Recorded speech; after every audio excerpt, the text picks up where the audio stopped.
Bapak Ibu Saudara-saudari yang terkasih dalam nama Tuhan. Kembali kita akan merenungkan firman Tuhan. Untuk itu saya mengajak kita semua untuk berdoa.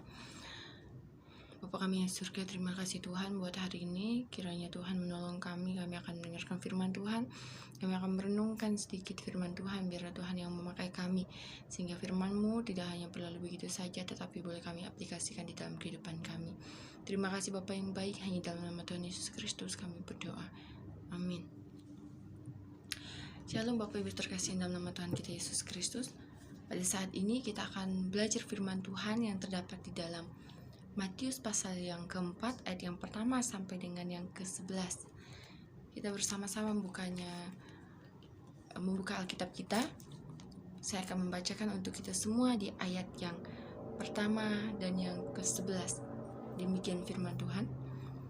Dengan judul perikop pencobaan di padang gurun.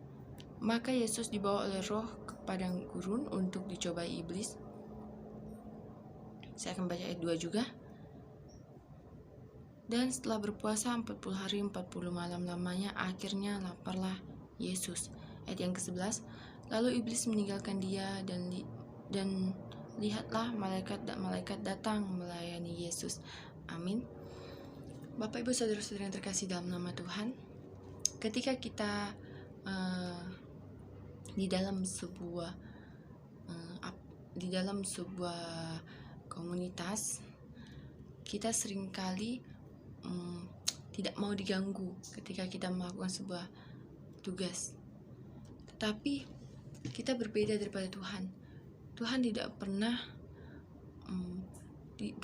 pernah lalai atau tidak pernah bersungut-sungut dalam melakukan tugasnya.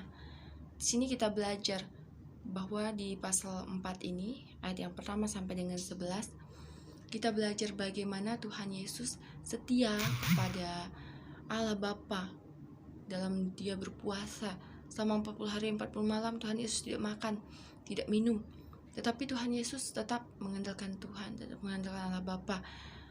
Ia tidak sekalipun meninggalkan Allah Bapa, tidak sekalipun dia jauh daripada Bapa, karena dia tahu dia adalah seorang utusan yang sudah Allah percayakan setiap tugas yang berat kepadanya, yaitu menebus manusia. Di sini kita melihat judul kecil kita adalah setia kepada Allah. Kita melihat bagaimana Tuhan Yesus, dia setia kepada Allah. Dia berpuasa selama 40 hari 40 malam, sehingga pada hari yang ke-40 ketika dia lapar dan haus, dia dicobai oleh iblis. Kita melihat bagaimana kesetiaan Tuhan Yesus itu. Yang pertama itu, dia tidak tergoyahkan. Di ayat yang kedua, kita melihat bahwa dikatakan, jika engkau anak Allah, perintahkan supaya batu-batu ini menjadi roti. Ayat yang ketiga dan ayat yang keempat. Tetapi Yesus menjawab, ada tertulis, manusia hidup bukan dari roti saja, tetapi dari setiap firman yang dikeluarkan dari mulut Allah. Di sini kita melihat bahwa Tuhan Yesus tidak tergoyahkan saat iblis berkata bahwa Tuhan harus merubah batu menjadi roti. Tuhan tahu bahwa setiap apapun yang sudah Allah berikan kepada dia tidak mau menggunakannya seenak-enaknya saja, tetapi dia mau melakukannya ketika Allah Bapa sendiri yang menyuruh dia. Begitu juga dengan manusia seringkali ketika dia sudah dipercayakan sebuah tugas, seringkali dia melakukannya dengan seenak-enaknya, tidak seperti Tuhan Yesus. Seperti contohnya, seringkali kita melihat bahwa orang-orang ketika mereka sudah sukses, mereka sering lupa kepada Tuhan sehingga melakukan setiap kehendaknya dengan seenak-enaknya, tetapi tidak dengan Tuhan Yesus. Tuhan Yesus melakukan kehendaknya sesuai dengan apa yang dengan Allah Bapa mau. Jadi dia tidak melakukan sebuah tugasnya dengan seenak-enaknya. Maka dari itu Tuhan Yesus tidak tergoyahkan oleh iblis. Dan poin yang kedua adalah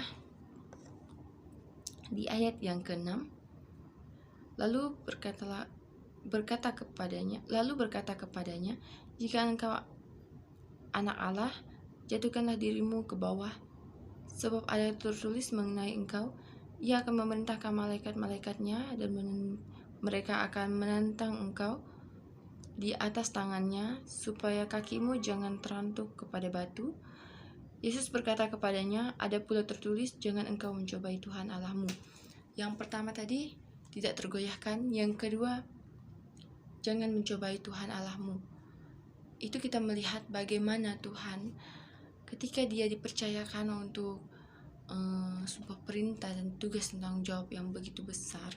Ketika dia sudah berpuasa selama 40 hari 40 malam, ketika dia sudah tidak tergoyahkan oleh iblis, dia berkata kepada iblis agar dia tidak mencobai Tuhan Allah. Itu adalah sebuah peringatan agar iblis tidak seenak-enaknya untuk menyuruh Tuhan tunduk kepada dia. Padahal dia tahu sendiri bagaimana Tuhan Yesus Kristus adalah anak Allah yang Allah turunkan dari surga melalui seorang Bunda Maria. Ketika pada saat itu Maria belum bertunangan dengan Yusuf.